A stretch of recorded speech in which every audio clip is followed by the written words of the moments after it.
Bonjour à tous et bienvenue sur La Retraite à 40 ans, le podcast pour prendre sa vie en main. Chaque dimanche, retrouvez une personne comme vous qui échange sans fil sur ses origines, ses ambitions, ses aspirations, sa relation à l'argent. Je m'appelle Victor Laura, je suis l'expert français du frugalisme et du mouvement FIRE, Financial Independence and Retire Early, indépendance financière et retraite précoce. Retrouvez mon livre La Retraite à 40 ans, c'est possible aux éditions Larousse. Pour rejoindre le mouvement FIRE, c'est sur devenirfrugaliste.com. Il y a une communauté, des workshops et des outils.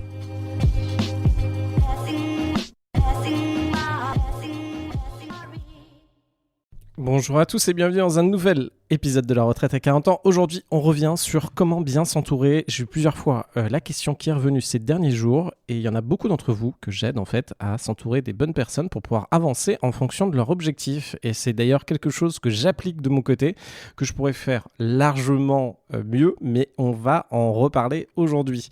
Alors déjà, pourquoi bien s'entourer ? C'est qu'est-ce qui est nécessaire en fait ? Qu'est-ce que ça vous coûte aujourd'hui d'être mal entouré, d'être bien entouré ?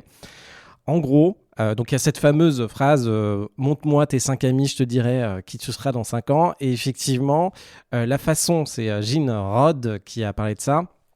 Et qui est aussi, tu es la moyenne des 5 personnes que tu fréquentes le plus. Effectivement, à force de passer du temps avec des personnes, on va modéliser notre façon de penser aux personnes qui nous entourent. Donc là, par exemple, tous ceux qui m'écoutent aujourd'hui, donc là, vous allez être, je pense, à peu près 1000 aujourd'hui, 30, 40 000 par mois à m'écouter. Si vous passez du temps à m'écouter, j'espère que je vais vous impacter de façon positive sur les aspects positifs de ce que je fais dans ma vie et vous pousser, du coup, à fonctionner de la même façon que moi, à faire des investissements qui cartonnent et à continuer à avancer et à tenir quoi qu'il arrive pour avancer vers vos objectifs.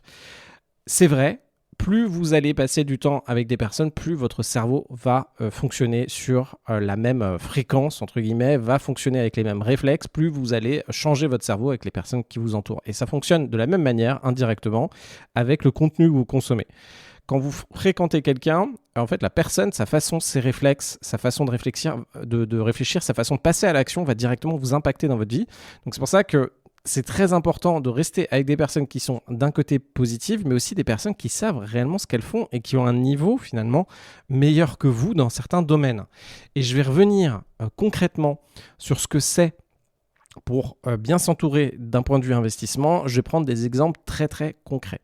Premier exemple concret, il y avait un moment, donc je faisais beaucoup d'Airbnb à Paris, je vous en ai parlé, dans un appartement que j'ai dans le 15e, au tout début d'Airbnb, et je pouvais louer la deuxième chambre de mon appartement, 2000 ou 2500 euros par mois, sachant que c'est un rez-de-chaussée, que moi j'occupais une autre chambre dans l'appartement, et ça cartonnait.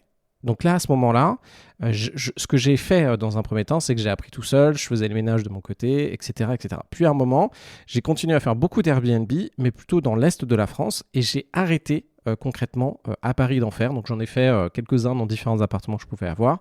Et au fur et à mesure du temps, la législation elle a changé, et finalement, j'ai arrêté de faire du Airbnb. Et là, je me suis retrouvé, je pense que c'était il y a 2 ans, dans mon appartement du 5e arrondissement de Paris. Donc là, on est sur un 65-70 mètres carrés. Il y a 3 pièces. Je vous redonne des éléments comme ça. Ça peut vous dire un peu ce que je fais. D'ailleurs, c'est le type de location que moi, j'aime beaucoup. C'est 3 espaces pour dormir. Et du coup, ça fait 6 couchages pour 6 personnes différentes. Bref, ça marche bien. Et là, je me suis dit, OK, je relance du coup cette activité Airbnb à Paris. Je sais que j'ai un fort potentiel sur de la location dans cet appartement-là. C'est super. Un élément clé et nerf de la guerre, c'est d'avoir une bonne personne pour réaliser des prestations de ménage, mais type Airbnb. C'est-à-dire qu'à la fin, vous avez envie d'avoir un logement qui est nettoyé comme un hôtel.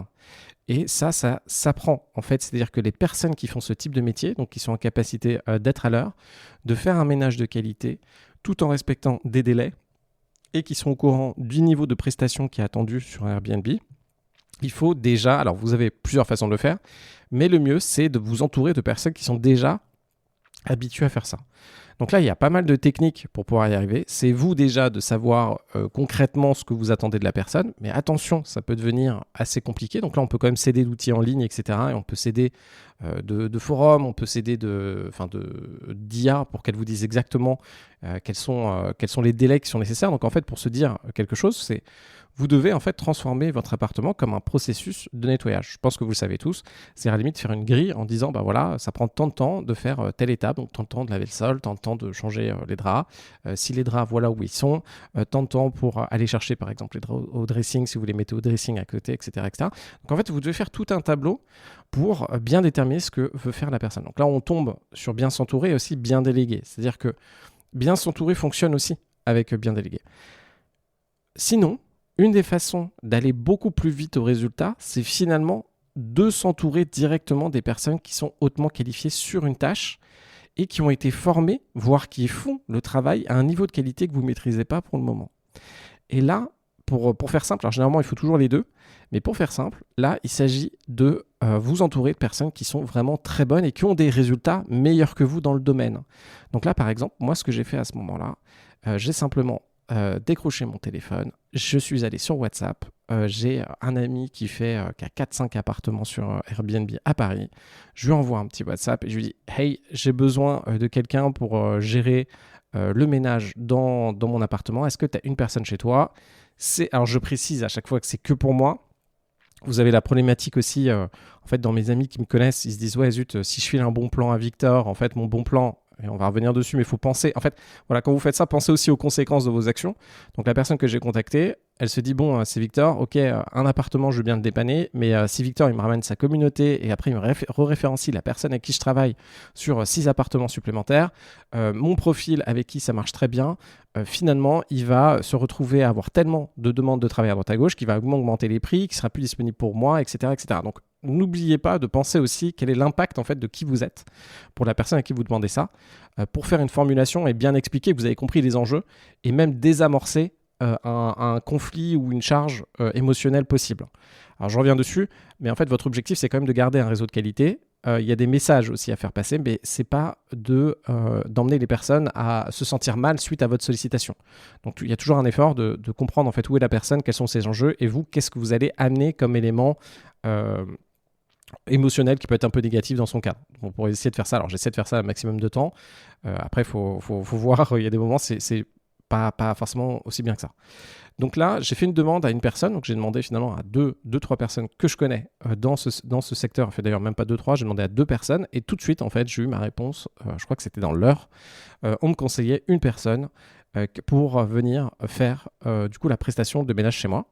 Et là, tout de suite, en fait, j'avais une personne qui était qualifiée, qui faisait ça à longueur de journée et je pouvais profiter directement de cette expertise. Alors, moi, j'ai un gros défaut et je pense que ça peut être la même chose de votre côté.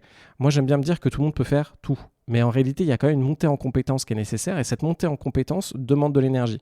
Donc, par exemple, si vous prenez quelqu'un qui est habitué à faire le ménage chez vous, mais pas un ménage Airbnb, et que vous allez lui demander de faire du ménage Airbnb, ce ne sera pas la même chose et pas le même type de prestation. Le volume à faire pendant un laps de temps déterminé ne sera pas le même. Une personne qui vient chez vous chaque semaine sera sur différentes tâches, elle va peut-être évoluer, elle va peut-être gérer en fait le ménage global de votre appartement, etc. Alors qu'une personne Airbnb doit arriver à une heure précise, repartir. Enfin, c'est exactement comme dans un hôtel. Il faut que ce soit très bien codifié et surtout que cette personne soit aussi habitué à gérer les frictions qui sont possibles, donc des décalages horaires, des choses, etc. Une fois que vous avez trouvé cette personne-là, donc avec votre réseau, c'est pour ça qu'il s'agit d'être entouré et d'avoir un réseau qui est bon dans votre domaine. Je vais revenir dessus sur d'autres éléments et je vais pouvoir vous dire que ça peut s'appliquer. Donc là, on est sur du Airbnb, ça peut s'appliquer sur du business, ça peut s'appliquer sur plein de choses. Une fois que vous avez ça, il s'agit de transformer finalement cette personne qui a fort potentiel pour que ça fonctionne bien chez vous. Donc n'hésitez pas à demander à votre contact. Du coup, vous avez vérifié que votre contact, il a des très bonnes notes sur Airbnb, que la qualité de la prestation, c'est bien fait. Et une fois que vous avez ça, demandez à votre contact comment s'assurer que le ménage soit bien fait chez vous. Et là, votre contact va vous dire, OK, moi, cette personne-là, voilà comment je l'encadre. Voilà ce que je fais exactement. Voilà mon processus pour qu'elle puisse faire le ménage dans les bonnes conditions. Attention, Victor, il faut que tu penses à tous ces éléments-là, etc. Donc, en faisant ça, vous allez aussi vous pouvoir vous positionner vous-même. Vous allez récupérer une pépite en élément pour pouvoir bosser avec vous. Et en plus, vous-même, vous allez vous placer au niveau de la pépite pour pouvoir continuer à collaborer avec, exploiter cette pépite, en fait, pour que cette pépite et vous puissiez avancer ensemble et avoir la bonne façon de finalement gérer ça. Cette façon, là, il s'agit de tout codifier.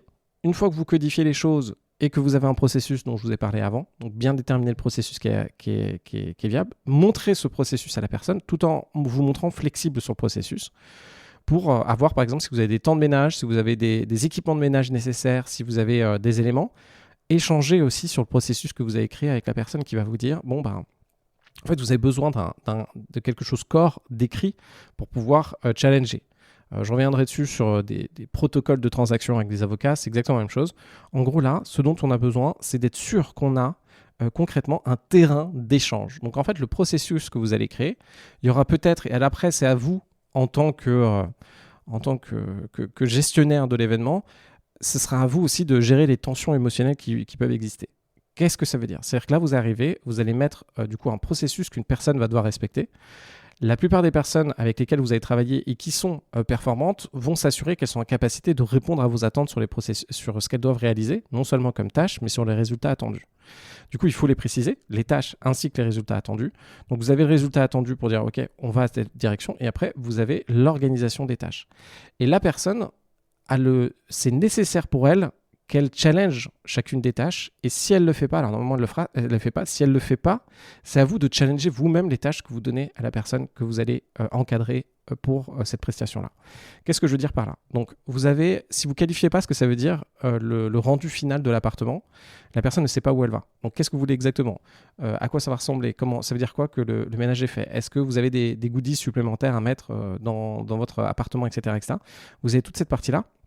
La deuxième partie que vous avez, ça va être de s'assurer, une fois que la personne du coup est rentrée dans l'action et a fait une prestation pour vous, c'est d'assurer que vous êtes content de la qualité qui a été opérée et que vous mettiez en place un processus finalement de feedback entre vous pour que vous puissiez avancer. Pour tous ceux qui font de la tech aujourd'hui, c'est cette fameuse façon de faire de la tech qui est du Scrum, avec les rituels où vous allez timer finalement ce que vous allez faire comme action avec une personne qui va mettre le rythme et surtout vous avez tout un processus entre guillemets agile qui va vous permettre de non seulement prévoir ce que vous allez faire et quelles sont les attentes à réaliser et à la fin de faire une review, de présenter en fait ce qui a été réalisé lors d'une démo, donc de montrer ce que vous avez fait et après de faire une review sur ce qui s'est passé pendant que vous étiez en train de construire jusqu'à la réalisation de l'objectif. Et ça, vous avez forcément besoin de faire ça avec toutes les personnes avec qui vous allez bosser, avec qui vous allez être entouré. Et c'est nécessaire et c'est en fait primordial. Surtout quand vous êtes sur des éléments comme ça. Si vous faites bien les choses, qu'elles sont bien cadrées dès le début, eh bien ça va cartonner. Alors petit tips, si vous avez des difficultés, parce qu'à un moment, ok, il y a plein de choses qu'on a à faire en face de nous, il y a plein de choses, de l'organisation, des processus, trouver des clients, trouver des locataires, faire des acquisitions.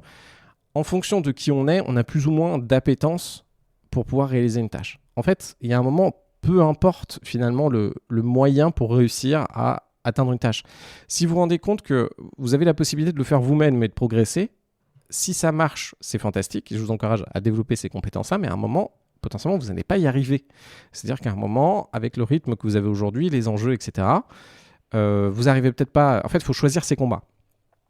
Et moi, ce que je fais, et j'utilise un de mes méga Unfair Advantage, quand j'ai des choses comme ça à traiter, je rappelle quelqu'un qui est dans mon entourage très proche et qui est très doué pour faire ce genre de choses, j'appelle ma mère, simplement.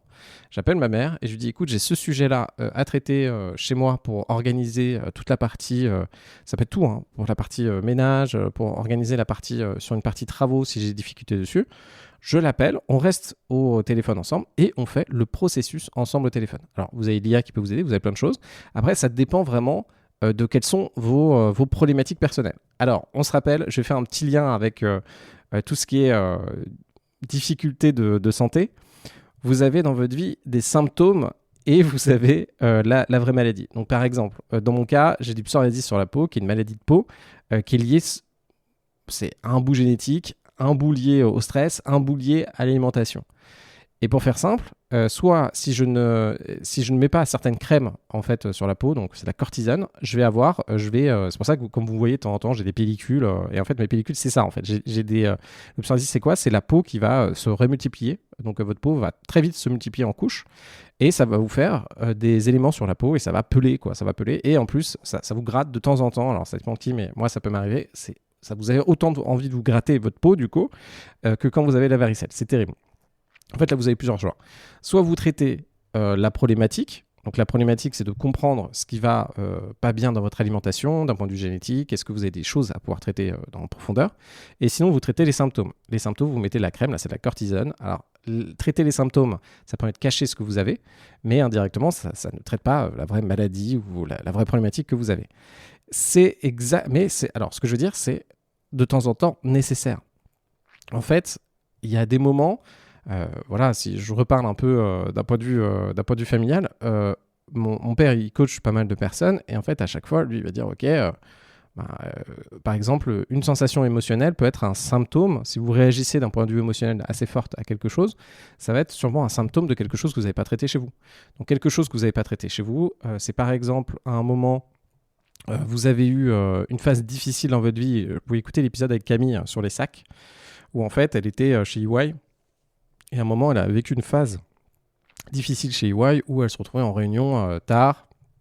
Et en fait, dans le boulot, ça a été dur pour elle. Il y a eu des enjeux, c'était compliqué avec les équipes, etc. Et en fait, aujourd'hui, quand elle en parle, émotionnellement, elle remonte encore et ça peut l'impacter. Et en fait, quand j'ai vu qu'elle était impactée encore émotionnellement par rapport à ça aujourd'hui, je lui ai dit, écoute, là, il y a encore le truc. Donc en fait, c'est comme le symptôme de quelque chose qui s'est mal passé et qui n'a pas été traité, est toujours là. Normalement, si vous avez vécu un truc et que vous avez même un décès, etc., vous avez fait le deuil, quand vous en reparlez, vous n'avez plus de grosses montées émotionnelles qui va vous faire craquer en gros. Et du coup, ça veut dire que c'est traité. C'est exactement pareil avec vous sur sous-traiter votre boîte, faire des process. On a tous des choses où on aimerait être plus performant et on aimerait pouvoir les traiter pour être meilleur dans ce domaine-là et adresser le sujet. Mais de temps en temps, en fait, ce symptôme, c'est pas le bon moment pour traiter la maladie. Donc, ce qu'on va faire, c'est qu'on va appliquer de la crème où on va trouver un système qui fonctionne pour nous. Et là, c'est exactement ce que je fais quand je peux appeler ma mère sur ce type d'éléments. C'est que de moi tout seul pour traiter ce genre de sujet, aujourd'hui, je ne suis pas en capacité de le faire avec l'environnement, avec la façon dont je fonctionne, avec, je sais pas, quelques problématiques, ma façon de voir, etc. Et je trouve du palliatif. Donc le palliatif, j'ai trouvé une solution qui va permettre finalement d'atteindre mon objectif tout en n'ayant pas, moi, fait tout l'élément. Donc on peut appeler ça de la délégation, etc. En fait, ce qu'il faut comprendre, c'est qu'à un moment, vous avez un objectif, il faut l'atteindre et on n'est pas dans un... Il y a effectivement j'ai ce défaut-là aussi, mais il y a le panache de vouloir faire les choses vous-même, le panache de vouloir écrire, le panache de vouloir faire votre modèle, le panache d'avoir fait le projet de A à Z tout seul de votre côté et d'être indépendant et d'avancer. Alors qu'en réalité, le game dans le business et le game là, quand on s'entoure et qu'on atteint un objectif, c'est d'atteindre l'objectif. Et je vais même dire, peu importe comment vous allez le faire, alors attention à vous, mais votre objectif, c'est OK, j'ai besoin finalement d'atteindre ça.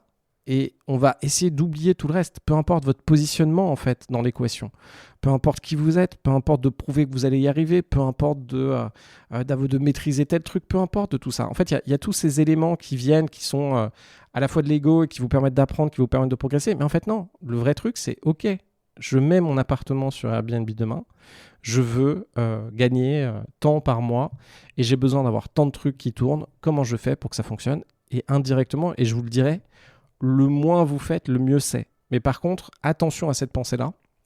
En fait, c'est une pensée... je referai un épisode sur cet élément-là parce que c'est très contradictoire et en fait, c'est vrai, mais il faut bien maîtriser ça. Donc, pour bien s'entourer sur les autres éléments, donc ce qu'on comprend, c'est qu'il faut choper du coup dans votre réseau des personnes qui ont déjà atteint vos objectifs et qui ont déjà constitué des équipes qui fonctionnent. Ça, c'est exactement la même chose, disons, sur le solopreneur. Donc, le solopreneur, disons qu'aujourd'hui, comme moi, vous faites de la formation, vous faites du conseil, vous faites du coaching. Donc, par exemple, une fois que vous avez une expertise, et d'ailleurs, tous ceux qui écoutent ce podcast, au bout d'un moment, vous allez avoir une expertise largement supérieurs aux autres sur l'investissement. Donc, ce serait assez logique que vous fassiez du conseil en investissement. Par exemple, il y a un certain trou qui vont adorer les SCPI en ce moment, qui vont tout comparer, qui vont regarder chaque immeuble des SCPI. Donc, SCPI, ça permet d'acheter des parts d'entreprises qui vont investir dans l'immobilier. Et en fait, vous avez cette expertise-là et vous allez vous dire, OK, je vais proposer mon expertise et si quelqu'un a besoin d'investir dans les SCPI, moi, je peux lui faire un comparatif et lui sélectionner les meilleurs SCPI et toucher de l'argent, pourquoi pas. C'est ce que font des conseillers en gestion de patrimoine. Par exemple, vous vous lancez là-dedans, à un moment, vous avez besoin de quelqu'un pour vous accompagner sur la partie admin, pour faire tout ce qui est facturation, gestion chez vous, déclaration de TVA, si vous avez besoin de ça. Vous avez peut-être besoin de personnes qui vont avoir besoin d'intervenir pour tout ce qui est site internet, tout ce qui est, si vous avez besoin d'un site, comment le faire, etc. Besoin de personnes pour faire des pubs, besoin de personnes pour vous aider sur le marketing, vous aider sur le copywriting, peut-être besoin de personnes pour faire du closing, donc signer vos clients, etc. Et tout ça va vous demander finalement d'avoir des profils sur chacun des secteurs. Et là, indirectement, la meilleure façon d'y arriver, effectivement, c'est de savoir concrètement ce que vous voulez, mais encore faut-il savoir bien le déterminer. Et ça, quand vous n'avez jamais fait métier, c'est compliqué. Donc là, il y a plusieurs techniques pour le faire. On en a déjà parlé. Donc, c'est vous entourer de personnes qui ont déjà ça dans leurs équipes, qui sont capables non seulement de vous dire qui sont les profils qui bossent pour eux et est-ce qu'ils ont du temps. Et généralement, aujourd'hui, la nouvelle constitution d'équipe qu'on fait, alors ça dépend comment on le fait, mais il y a quasiment plus de salariats. Maintenant, tout le monde est en freelance. Du coup, on a chacun des profils où même potentiellement nous, on n'est pas en capacité de les nourrir à 100%. Il y a des profils avec lesquels je travaille où en fait, moi, je peux les nourrir une demi-journée, une journée par mois. Et en fait, ces profils-là ont besoin d'autres clients pour pouvoir travailler et trouver leur équilibre, ce qui est tout à fait normal. Donc, il y a certains profils avec qui je serais très content de les rediriger et de permettre à d'autres personnes d'avancer dessus. Voilà ce que je voulais vous dire sur cette partie... sur comment bien s'entourer. Donc, c'est vraiment, finalement, aller échanger avec des personnes qui sont au même niveau que vous, entre guillemets, en compétition avec vous, mais pas réellement en compétition. Par exemple, mon ami qui a des Airbnb à Paris, on est en compétition indirectement parce qu'on fait tous les deux du Airbnb à Paris, mais on n'a pas les mêmes produits, on n'est pas dans le même quartier. Pareil pour les personnes qui font du coaching. Par exemple, si vous faites du coaching, allez voir quelqu'un qui fait du coaching et quand vous vous rendez compte que c'est de bonne qualité, mais peut-être pas exactement dans le même domaine que vous, et regardez, donc demandez à la personne directement si elle peut vous conseiller avec qui elle travaille, ou sinon contactez directement les personnes qui bossent avec cet élément-là. Donc c'est souvent ce qu'on voit sur LinkedIn. Là, sur LinkedIn, moi je regarde, en fait, vous allez voir des personnes qui vont dire, voilà, moi je travaille avec telle personne, moi j'ai fait le copywriting de telle personne, moi j'ai fait le marketing de telle personne, etc. Et en regardant ça, finalement, mais il y en a beaucoup que je contacte pour dire comment t'as fait, voilà où j'en suis, moi quelle est ma problématique et comment tu fais exactement avec cette personne pour que ça marche. Sachant que l'enjeu, et là je vais revenir dessus, c'est exactement, vous avez un super documentaire sur l'impact de Musk sur l'univers des fusées et du spatial aux États-Unis. Et en fait, ce qu'il faut se rendre compte, c'est que, on a envoyé avec la NASA juste après la Seconde Guerre mondiale sans avoir réellement d'ordinateur et qu'en faisant des systèmes, mais vraiment, on faisait vous imaginez, il n'y avait pas d'ordi en gros quand on envoyait des fusées sur la Lune et les systèmes qu'on utilisait, c'était simplement des chronomètres. Donc on faisait des calculs pour dire, dans le cas le mieux, voilà comment ça va fonctionner avec les forces, etc. Donc on va lancer la fusée. Donc au bout de 10 secondes, elle sera à tel endroit. Donc on devra enclencher un deuxième moteur pour pousser plus. Après, on devra enclencher le fait que au bout de 10 minutes, il faut détacher une partie de la fusée, etc. Et donc on faisait ça avec des chronomètres. Donc vous imaginez, on lançait les fusées, il y avait même pas on n'avait pas de son, on n'avait pas de cerveau réellement dans tout ce qui était fusée. Et du coup, on mettait des chronomètres pour faire ça. Et puis après, on mettait carrément des choses qui pouvaient fonctionner tout seul. Donc on mettait des thermomètres qui allaient se rendre compte, ou des thermomètres infrarouges qui allaient se rendre compte de l'alignement avec la planète Terre, etc. En fait, on faisait tout sans ordinateur. Et ça, c'était l'expérience qu'on avait de l'époque. Aujourd'hui, c'est inconcevable. On l'a plus du tout. Et on arrivait à envoyer des fusées sur la Lune sans ordi. Il faut quand même vous dire ça, c'est fantastique. Alors qu'aujourd'hui, le moindre truc, il y a je ne sais pas combien de calculateurs, etc. Et en fait, ce qui s'est passé quand Musk est arrivé sur le sujet, il n'y avait plus personne qui savait réellement faire des fusées. Il y avait, la NASA qui faisait grosso modo des trucs, institutionnels, etc. Mais plus personne ne s'était rechallengé sur comment on fait des moteurs, comment on peut penser la fusée différemment, comment on fait des choses optimisées sur l'aérospace. Et ce qu'a fait Musk, en fait, en venant avec ses moyens, en regroupant des ingénieurs qui venaient de secteurs différents ou même de ce secteur-là, et en disant, écoutez les guys, toi, tu vas devenir le meilleur pour faire ce moteur, go, vas-y, tu me ponces le truc et tu testes, mais t'y vas.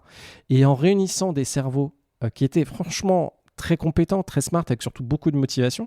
Les mecs vont là-dedans, mais en fait, ils ne savent pas réellement comment ça fonctionne. Et au fur et à mesure du temps, vous avez des équipes, on se retrouve à 100 personnes, on se retrouve à 1000 personnes qui vont travailler sur des secteurs spécifiques des fusées et progressivement, les gens vont devenir très très bons. C'est-à-dire qu'on va réapprendre à faire des moteurs, on va réapprendre quels sont les enjeux d'envoyer une fusée dans l'espace, on va retester des choses, on va refaire de l'expérience. Et en fait, en faisant ça, Musk, ce qu'il a fait, c'est qu'il a recréé à lui tout seul une grosse partie de l'industrie aérospatiale et aussi ça a pu faire émerger d'autres startups. C'est-à-dire que le niveau n'était plus là pour faire des fusées. Il n'y avait pas forcément les financements, il n'y avait pas forcément ce marché-là. Musk arrive, il réunit des gens qui sont très bons, d'autres personnes, il en forme d'autres, il fait toute une cohorte en fait d'ex-SpaceX qui sont allés inonder d'autres startups qui sont maintenant dans l'aviation, par exemple Blue Origin, toutes les autres startups et toutes les grosses boîtes en fait sont inondées par les cerveaux de Musk dans ce domaine-là, dans les matériaux, dans l'alimentation, etc. Et ça a permis de recréer une économie et de faire avancer, de faire un boom en fait sectoriel sur l'aérospatial américain et mondial. Et ça, c'est l'intervention d'une personne qui a redéveloppé ce système-là. Vous, quand vous allez faire vos projets, c'est exactement la même chose qui va se passer. Par exemple, moi dans mon cas, en intervenant et en formant des équipes autour de moi, peut-être en répliquant des choses qui sont aux US sur des processus d'acquisition, etc., je vais reformer des gens qui auront bossé avec moi. Ces personnes-là, après, vont aller bosser pour des compétiteurs, vont aller bosser pour d'autres personnes qui sont à peu près sur d'autres sujets que moi et vont élever le niveau. Et en fait, c'est ça. Nous, ce qu'on va faire, c'est chacun, en bossant entre nous, on va alimenter avec des fonds qu'on a, on va alimenter avec notre exigence, on va alimenter avec notre énergie et on va former ces nouvelles personnes qui après vont rayonner tout autour dans l'écosystème. Du coup, ce que vous faites, quand vous faites de l'immobilier, quand vous entreprenez, vous allez recréer ce système de personnes compétentes qui vont pouvoir après aller développer la compétence à côté. Quand vous allez développer du Airbnb, de la réception, de l'hôtellerie, vous allez développer des profils qui demain iront dans d'autres villes, demain auront un niveau d'exigence et surtout un niveau de performance qui sera supérieur au marché et vous allez permettre de faire tout évoluer. Et c'est ça la beauté de la chose. C'est-à-dire que vous allez bien vous entourer en ayant des bons profils, vous allez faire développer des profils supplémentaires avec des façons de faire qui sont optimum, qui correspondent à même une beauté d'exercice qui va permettre de rayonner sur tous les éléments autour de vous. C'est ce que je voulais vous dire sur bien vous entourer. N'hésitez pas à m'envoyer des petits messages sur Instagram, sur LinkedIn. Et nous, on se retrouve demain pour un nouvel épisode.